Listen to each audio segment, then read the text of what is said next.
singer, Sarah Michelle Gellar.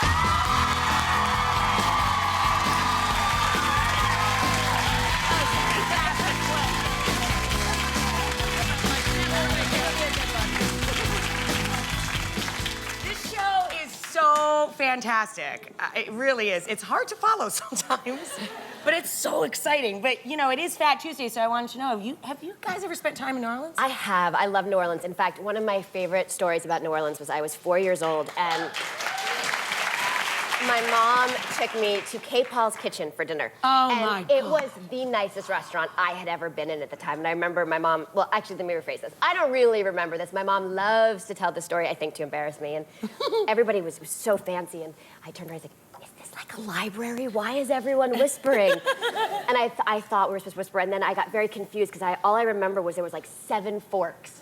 And I remember asking, you know, is this in case I drop one? Like, I thought they were really worried that I was going to behave poorly. So I remember sitting like ramrod straight, and it was just some of the best food I've ever eaten in my entire life, and some of the nicest people. Oh, that's what I love about it. You know, my dad's from Louisiana, and it's just such a warm state. Like, people are so giving. They know how to eat life. It's pretty amazing. That's a great little weekend vacation, just saying. So, how's the cooking situation on the home campus? I am getting better, I have to say. You know, you get spoiled because my husband is a chef and went to culinary school, and you just don't. My mother cooked and then he cooked, so I sort of didn't have to. You got a little lazy in the middle. I got lazy, yeah. And you know, we have a 2.5-year-old, so I have to cook now. And I don't want her to eat, you know, what we consider traditional children's food. I want her to eat everything like we do. So I don't want her to like eat with Dad one day and then look at my food and go like this. And you get spoiled. I mean, I remember we were here in New York for a while, and then we went back to LA, and she said, "Mommy, I want a bagel." And I brought her a bagel, and she said, "No, Mama, I want a real bagel." And I was like, "You're 2, you can't say that." But you know, I gotta say, it's very smart that you notice that Mom and Dad take the lead there in not having a picky eater, in having great nutrition and a curious palate for your child. And that would be the biggest disappointment to us. Yeah. I mean, not because we love food and we want her to enjoy it and enjoy different tastes. And she'll always try something twice. She'll give it that taste. I love that. And that's great. Yeah, she loves food. Good and job. she loves. Yeah, thank you. Is she still coming to?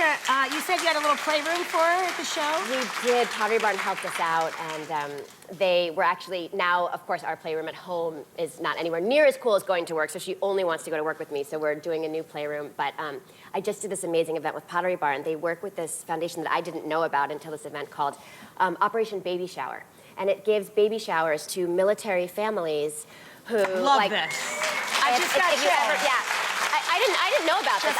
This is amazing. It's called Operation Baby Shower, and it helps women whose husbands are currently deployed or going to be deployed get the things that we might take for granted. So not only do they throw the baby shower, and you get to invite, you know, your relatives and have that party and celebrate with other people on your base. So cool. But Pottery Barn will provide the cribs and the necessary. Do they help put it together because Daddy's away?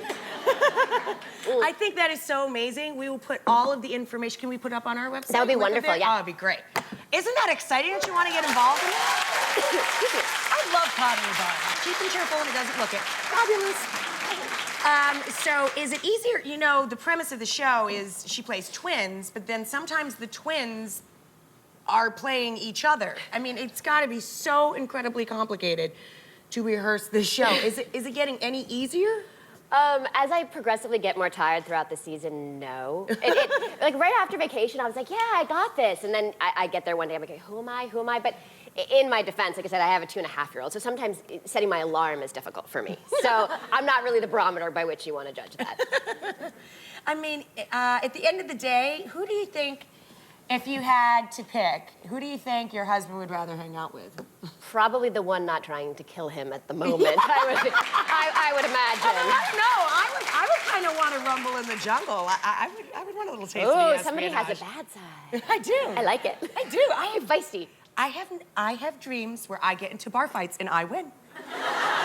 In bar fights? Oh, yeah, I've always wanted to be in a bar fight. Have you ever had, like, you get to play so many cool, crazy characters. I've been in bar fights on shows. Yeah, no, I've done that. I've broken bottles on people's heads. Yeah, all kinds of things. You're kind of right. Yeah, it is like breaking that bottle. Yeah, it is kind of fun. It is fun, see? I told ya. I don't recommend it. I'm not condoning bar fights. Not without a Neither one of us prop are. master helping you out. So obviously the look of the show, the fashion of the characters, is a big part of it. Do you play into any of that? We have the most amazing designer, Emma Trask. She finds like these really cool pieces. Like I was just saying, like this piece I had never seen before. This is Isn't stunning, this cool? by the way. I've been staring at it. It's so cool. It's like this is my Vanna White moment. It is also a bracelet. She just has the most amazing eye, but she has an eye for bargains. And I always wish I was that great shopper that could go into like Filene's basement, or she shops at Nordstrom's Rack and Marshall's, and she'll come back, she'll be like, look at these great Prada shoes I just found at Marshall's for $10. I'm convinced that she like mugs people for this clothing, because I go to those stores and I get like if I find one piece, and she'll come back with like 7 bags. But what's amazing is the clothing is actually affordable because it's off the rack. It's, you know, might be a year or two old, but mixed together, and she's amazing. So she's literally out there shopping like we would all go shopping. That's fabulous. Except maybe she's the one finding all the deals. Maybe that's actually why we can't do it. Get them. You have to be professional. Like there's like a trading course. Guys, for more information of Operation Baby Shower, we're going to make sure it's there for you up on the website. Ringer, of course, airs Tuesdays, 9 p.m. on the CW. It's a huge hit for them. Lovely to have you back. Good to see you. Grab a snack. We'll be right back.